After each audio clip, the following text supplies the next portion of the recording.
Centrali dell'Arcoveggio per cavalli di 3 anni, Bolero di Poggio, Baltimora Trio, Black White ZS, Bella Stella, Blasco Real, Bora La Torre in prima fila, Black in Black in seconda.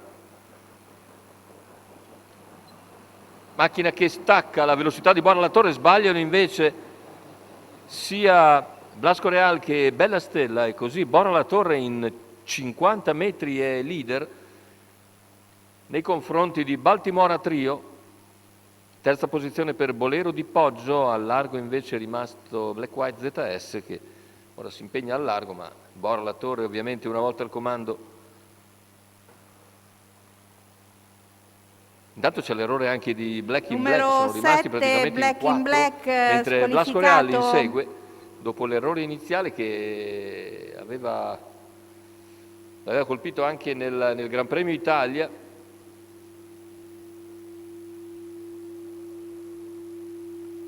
Tanto 29,7 per il quarto iniziale, all'esterno rimane sempre Black White ZS che va ad impegnare Bora La Torre, o perlomeno rimane lì al suo esterno, a contatto sempre Baltimora Trio con in schiena Bolero di Poggio, mentre Blasco Real si è praticamente ricongiunto in coda al gruppo, ma chiaramente con spesa, 59,8 il primo mezzo miglio per la testa e ovviamente per Blasco Real significa almeno un secondo in meno.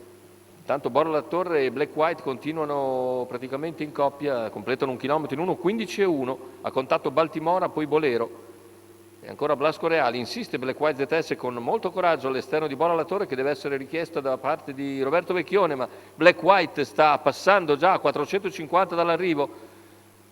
Decisamente tonico l'allievo di Vincenzo Pisquali dell'Annunziata, mentre è scattato anche Bolero di Poggio, cala invece Bora La Torre che probabilmente ha avuto un problema anche fisico e all'esterno Bolero di Poggio va su Black White cercando di impegnarlo all'ingresso in retta d'arrivo. Black White in vantaggio, ha dovuto spendere molto per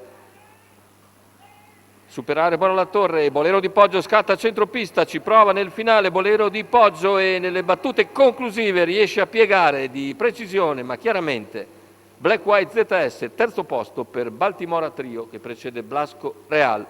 Finisce invece lontano Bora La Torre, probabilmente un problema fisico, mentre vedete la bella prestazione di Black White ZS, ma quella vincente di Bolero di Poggio che attende gli ultimi 400 per scattare in mezzo alla pista e giustiziare così Black White ZS che corre comunque molto bene.